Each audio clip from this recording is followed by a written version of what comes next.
I began to grow up the day my mother warned me to stop laughing. She was terrified that even my momentary giggle could bring a strange man to our door. Sola Mahfouz uses a pseudonym to protect her family members in Afghanistan. She says growing up there before and after the Taliban has been difficult for women and girls. When I was 16 years old, I did not even know how to subtract, and that was because when I was 11 years old, I was forced to stop going to school. Mahfouz co-wrote a book, Defiant Dreams, about her life and escape from Afghanistan with 22-year-old Stanford student Milena Kapoor. Sola and I actually first met during the pandemic. She started telling me the stories from her life, and I started writing this book that became Defiant Dreams. In 2024, Afghanistan remains the only country in the world where women and girls are not allowed to attend secondary and higher education. Frishta Abbasi is an Afghan researcher for Human Rights Watch living in exile in the UK. She says women have been banned from almost all aspects of public life in Afghanistan. Women do not have the right to freedom of movement. They need to be accompanied by a male blood-related member of the family. Women do not have the right to protest, no right to freedom of expression, no right to assembly.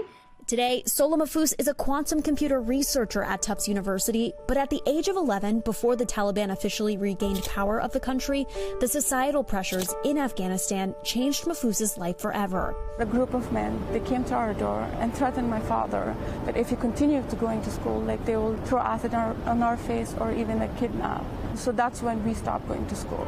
She secretly taught herself English and math using free resources like Khan Academy. How were you able to educate yourself? Because of it was online, I was in the secrecy and the safety of my home, I was able to learn.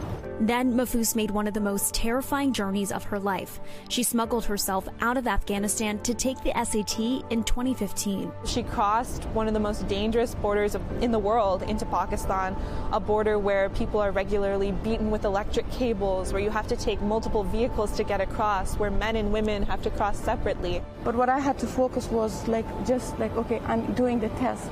I was just focused on that step, that I just didn't think too much about the obstacles along the way.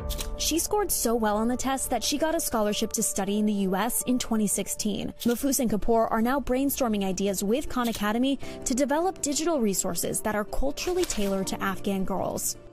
The duo says their goal is to keep sharing stories from women in Afghanistan, even partnering with the UN during Women's History Month. Every day in Afghanistan, there are millions of human rights violations against women, and that's something that women around the world, but also everyone around the world, should feel very, very deeply.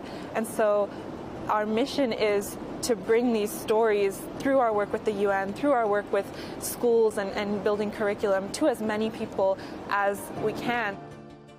Sola Mahfouz also says she's been able to share resources and teach English to her own younger relatives who are still in Afghanistan. Thanks for watching. Stay updated about breaking news and top stories on the NBC News app or follow us on social media.